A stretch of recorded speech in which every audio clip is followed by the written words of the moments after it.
Hi hello అందరికీ నమస్తే. నేను మీ శీలం వెంకటేశ్వర్లు. ఈరోజు మద్యం కుంభకోణం గురించి విజయసాయి రెడ్డి గారిని ఈరోజు విచారణకు పిలిచింది చుట్టూ. ఈరోజు విజయసాయి రెడ్డి గారిని అరెస్ట్ చేస్తారా? విజయసాయి రెడ్డి గారు విజిల్ బ్రోగా మిగిలిపోతారా, లేక అప్రూవర్గా మారుతారా? ఇది చాలామంది మధ్యలో సందేహాలు ఉన్నాయి. ఆ సందేహాలు గురించి మాట్లాడటం కోసం నేను ఈ వీడియో చేస్తున్నాను.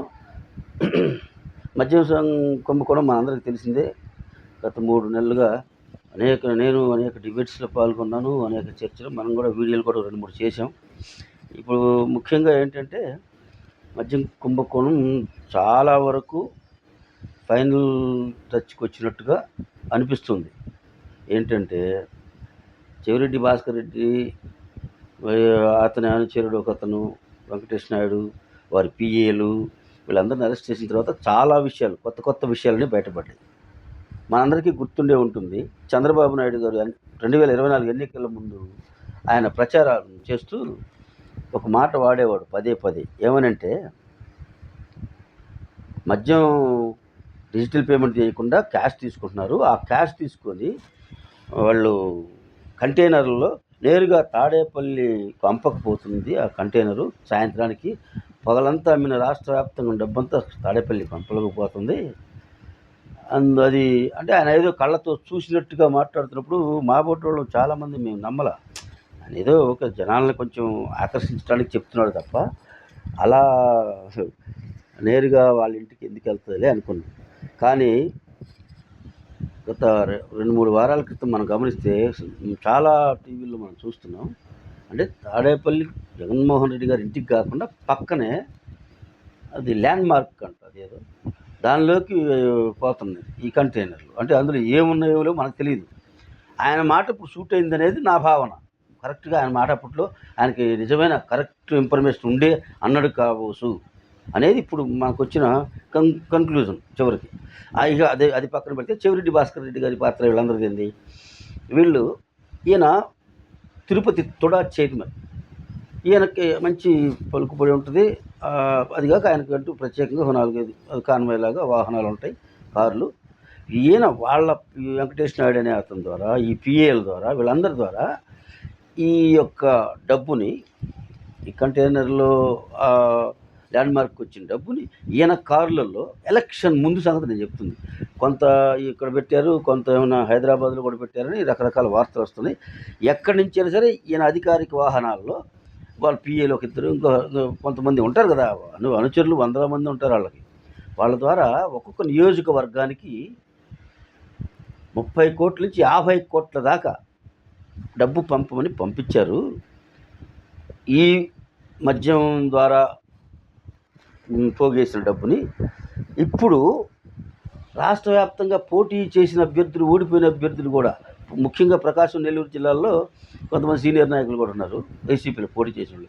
వాళ్ళందరి మనోగతం ఏమిటంటే, అరే మనం ఏదో పోటీ చేసి ఏదో వాళ్ళు అధిష్టానం, జగన్మోహన్ రెడ్డి గారు అధిష్టానం పంపించింది అనుకున్నాం. కానీ ఈ లిక్కర్ స్కామ్ కేసులో డబ్బులు మనకి ఇవ్వటం ఏంది? రేపు పొద్దున ఈ వయసులో మనం జైలుకి వెళ్ళాలా, జైలు పాలు కావాలా? ఏంటి అసలు ఇది? మనం అనవసరంగా పోటీ చేసామే అని వాళ్ళందరూ కూడా బాధపడుతున్నారు అనేవి రూమర్స్ వస్తున్నాయి. అంటే ఎంత దారుణంగా చేశారో చూడండి. డైరెక్ట్గా ప్రజలకే పనిచేశారు ఆ డబ్బుల్ని కొంతవరకు, అంతా కాదు. ఇందులో ఇంకొక ట్విస్ట్ ఏంటంటే, వీళ్ళు ఏదో మనం ఆ మద్యం కుంభకోణంలో ముడుపులు మాత్రం తీసుకున్నారు, 3,500 కోట్లని మన ఈయన కృష్ణదేవరాయలు గారు పార్లమెంట్లో చెప్పాడు కదా, విదేశాలకు కూడా తరలించారు 3,500 కోట్లని. అది ఆయన అధికారికంగా ఉన్న వార్తలు మాత్రమే చెప్పాడు. కానీ వీళ్ళు చేసిన అరాచకాల్లో అనేకమైన ఇప్పుడు తర్వాత బయటకు వస్తుంది ఏంటంటే, ముడుపుల కోసం కాదు, అప్పుడు బేవరేజ్ కార్పొరేషన్ ద్వారా ఏర్పాటు చేసిన ముడుపులు తీసుకున్నది అది సపరేటు. అది ఏ గవర్నమెంట్ ఉన్నా ఆ బేవరేజ్ కార్పొరేషన్ల ద్వారా, లేదా ఇప్పుడు ఈ మద్యం ఇవి ఉన్నాయి కదా, మద్యం గ్యాలరీలు, ఈ గ్యాలరీల ద్వారా వాళ్ళకి కేసు కింతను వస్తాయి. అది ఆటోమేటిక్గా ప్రతి గవర్నమెంట్ చేస్తుంది, అందులో మొహమాటమే లేదు. ఏదో కేసుకు 100, 150, 400, 300, 200 ఈ లెక్కనైతే వాళ్ళకేదో సంవత్సరం మొత్తం మీద గవర్నమెంట్‌కి ఏదో గవర్నమెంట్‌కి వచ్చే ఆదా వేరు. వీళ్ళకి పర్సనల్‌గా కూడా కొంత తీసుకుంటారనేది నానుడిగా ఉంది. కానీ వీళ్ళేం చేశారు, అసల ఆ కంపెనీలు మొత్తం ఎవరిని వాళ్ళని చేయనీయకుండా మీరిచ్చే ఆ మామూళ్ళు అవి మాకు సరిపోవు అని జగన్మోహన్ రెడ్డి గారు ముందుగానే ఈ కేసిరెడ్డిని, విజయసాయిరెడ్డిని, మిథున్ రెడ్డిని వీళ్ళకి తోడు ఒక ఇద్దరు ముగ్గురిని కలిపి మీరు మీటింగ్ చేసుకొని మీరు ఆలోచించి ఒక మద్యం పాలసీ ఒకటి చేయండి. ప్రభుత్వానికి ఆదాయం రావాలి, ప్యారలర్‌గా పార్టీకి ఆదాయం రావాలి అని మీరు ఎలా చేస్తారో అది చేయండి. ఖచ్చితంగా దీనికి రెండింటికి ప్యారలర్‌గా అంటే రైలు పట్టాలు 2 ఉన్నట్టుగా సమాంతరంగా దీనికెంతో దానికెంతో సమాంతరంగా రావాలి మళ్ళీ లాభాలు. ఎందులో కూడా తేడా ఉండకూడదని చెప్పేసరికి వీళ్ళు విజయసాయిరెడ్డి గారి ఇంట్లో హైదరాబాద్లో ఒకసారి, మళ్ళీ ఇక్కడ ఇప్పుడు మనం మాట్లాడుకున్న ల్యాండ్ మార్క్ ఆ ప్రాంతంలోనే వేరే ఒక అపార్ట్మెంట్ తీసుకొని విజయసాయిరెడ్డి గారి ఆధ్వర్యంలోనే మిథున్ రెడ్డి, రాజకేశ్వరరెడ్డి వీళ్ళందరూ కలిసి కూర్చొని మాట్లాడుకుంటూ 2, 3 సిట్టింగ్లు వేశారు. వాళ్ళు మాట్లాడింది ఇదే. ఏంటి, ప్రభుత్వానికి ఇటు బెవరేజ్ కంపెనీలు ఇచ్చే ఇటు సరిపోవు, ప్రభుత్వానికి వచ్చే ఆ లాభం 20%, 10%, 20% ఉంటుంది కదా, అది సరిపోదు. అసలు గ్యాలరీలని తీసేసి మనకు సొంత గ్యాలరీలు పెట్టుకోవడం, వాళ్ళు ఎటు మనం అడిగే పర్సంటేజ్ ఇవ్వరు కాబట్టి వాళ్ళని తప్పించేసి అవి మీరే తీసేసుకుంటే అవకాశం ఉన్నందుకు మనం తీసేసుకోవటం, అవకాశం ఇవ్వడంలో వాళ్ళు వదిలేసి వాళ్ళని ఆపేసి మనమే కొత్తగా పెట్టుకోవటం అని. అందుకే ఈ లీలా డిస్టిలరీ, అదాని డిస్టిలరీ ఇవన్నీ వచ్చింది అక్కడే. మిథున్ రెడ్డికి సంబంధించిన రాయలసీమ ప్రాంతంలో ఉంటుంది అదొకటి. ఎక్కువగా ఈ మూడింటికే అదాని డిస్టిలరీ, లీలా డిస్టిలరీ, ఇంకోటి ఏంటంటే అది రాయలసీమలో ప్రాంతాల్లో సంబంధించిన ఒకటి మిథున్ రెడ్డి గారి ఆధ్వర్యంలో. ఈ అదాని డిస్టిలరీ ఉన్న మన రాజకేశ్వరరెడ్డి ఆధ్వర్యంలో, లీలా డిస్టిలరీ ఉన్న విజయసాయిరెడ్డి గారి అల్లుడు శరత్చంద్రారెడ్డి గారు, వీళ్ళంతా వీళ్ళ ద్వారా వచ్చేట్టుగా ఎక్కువగా కేసులు వీళ్ళకి పోయేట్టుగా చేసుకున్నారు. అయితే ఇక్కడ చివరికి జరిగిందేంటి, వాళ్ళు డిస్టిలరీలు వాళ్ళయే, తయారు చేసేది వాళ్ళే, అమ్మేది వాళ్ళే, అమ్మేది కూడా వాళ్ళ మనుషులు పెట్టుకున్నారు. షాపులు ప్రభుత్వాన్ని చెప్పి ఇది ఒకటి అడ్డం పెట్టి, ప్రభుత్వాన్ని అడ్డం పెట్టి వాళ్ళే పెట్టుకొని చేసుకున్నారు. అందులో వచ్చే లాభాల కంటే అత్యంత దారుణమైన విషయం ఇంకొకటి ఉంది ఇందులో. ప్రభుత్వం తరపున వచ్చే వాటికే ఎటు ఈ డిజిటల్ పేమెంట్ లేకుండా ఓన్లీ క్యాష్ తీసుకుంటూ దానిలో మొత్తం ఎక్కువగా సగం కొట్టేయచ్చు అనుకున్నారు. దానికంటే ప్రమాదకరమైంది ఇప్పుడు నేను చెప్పబోయేది ఏంటంటే, అసలు కొన్ని షాపుల్ని డైరెక్ట్గా మన గవర్నమెంట్కి సంబంధం లేకుండా మొత్తం ఈ రాష్ట్రంలో 3000 షాపులు దాకా ఉంటే 600-700 షాపులు సపరేట్గా, అసలు వాళ్ళు ఎక్కడా వీళ్ళకి అధికారికంగా లెక్కలు చెప్పాల్సిన పని లేదు, లెక్కలు రాసుకోవాల్సిన పని లేదు. ఆ గ్యాలరీ ఇప్పుడు మద్యం డిస్టిలరీ నుంచి నేరుగా షాపులోకి అనధికారికంగా పంపించి వాటిని నమ్ముకుని ఆ క్యాష్ సపరేట్గా పోతూ, అంటే ఇప్పుడు ఎట్టుందంటే ఇది ఇప్పుడు దొంగోడి చేతికి తాళం ఇస్తే ఎట్టుంటుంది, ప్రభుత్వం అట్లా అయిపోయింది. జగన్మోహన్ రెడ్డి చేతికి తాళాలు ఇచ్చి అధికారంలోకి వచ్చాడు, వాళ్ళ మనుషులందరినీ పెట్టుకుని ఈ రకంగా అసలు ప్రభుత్వాలకి ప్రజలకు సంబంధం లేకుండా వచ్చిన ఆదాయం మొత్తం కూడా వాళ్ళ కంపెనీలకు ఇచ్చుకున్నట్టుగా చేసేసుకున్నారు. ఇప్పుడు ఏం చేయాలి, ఆ డబ్బులు ఎలా కనుక్కోవాలి? అందుకే ఇంత లేటు పడుతుంది. ప్రజలందరూ అనుకుంటున్నారు ఏంటి ఇంత లేటు, ఎప్పుడో 3 నెలలు, 4 నెలలు, 5 నెలలు పడుతుంది, 6 నెలలు పడుతుంది అనుకుంటున్నారు. పడుతుంది. ఇదంతా తేల్చాలంటే, ఇది లోతు తవ్వాలంటే టైం పడుతుంది. అందుకు కూడా ప్రభుత్వం తొందరపడకుండా ఎవరిని పడితే వాళ్ళని అరెస్ట్ చేద్దామా, ఎవరు ఒకరిని లోపలికి చేద్దాం అనేది లేకుండా పూర్తిగా లోతుగా తవ్వుతుంది. అందులో దొరికిపోయిన వాళ్ళు ఇప్పుడు దొరికిపోయారు. ముఖ్యంగా ఈరోజు మన టాపిక్లో విజయసాయిరెడ్డి విషయానికి వచ్చేసరికి ఖచ్చితంగా విజయసాయిరెడ్డి విజిల్ బ్రోగానే మిగులుతాడు. అతను అరెస్ట్ కాడు, ముద్దాయిగా కాడు, విజిల్ బ్రో కాదు, అతను అప్రూవర్గా మారతాడు. విజిల్ బ్రోగా మిగిలిపోడు. ఎందుకంటే విజిల్ బ్రోగా మిగిలితే అతను తిప్పలు వస్తాయి మళ్ళీ. కాబట్టి అతను అప్రూవర్గా మారిపోతాడు పూర్తిగా. ఇప్పటిదాకా విజిల్ బ్రోగా ఉన్నాడు, అప్రూవర్గా మారిపోతాడు.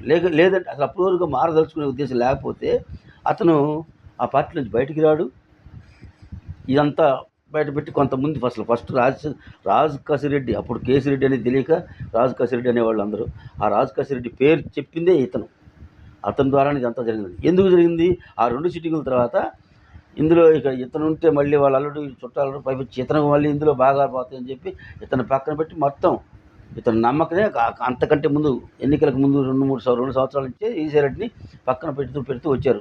కొంతమంది అదే ఆయన చెప్పాడు కదా, చుట్టూ ఒక కోటరీ ఉంది, ఆ కోటరీ వాళ్ళు నా మీద విషం పోశారు, విషం చెప్పారని. ఇప్పుడు ఇక రాజకేశ్ రెడ్డికి మొత్తం బాధ్యతలు అప్పచెప్పాడు. ఆ రాజకేశ్ రెడ్డి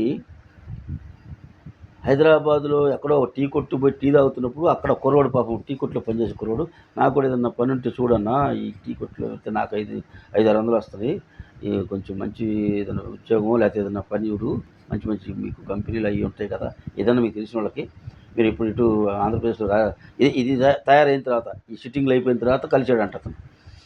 అతన్ని అసలు అతను ముక్కు మొహం అతని పేరు మీద అతను ఇతను ప్రత్యేకంగా పిలిపించుకొని, నువ్వు నా అమ్మటుండు నాతో రా అని చెప్పి పిలిపించుకొని అతని పేరు మీద ఒక అకౌంట్ ఓపెన్ చేసి 400-500 కోట్ల రూపాయలు అతను అకౌంట్ నుంచి ట్రాన్సాక్షన్ జరిగింది.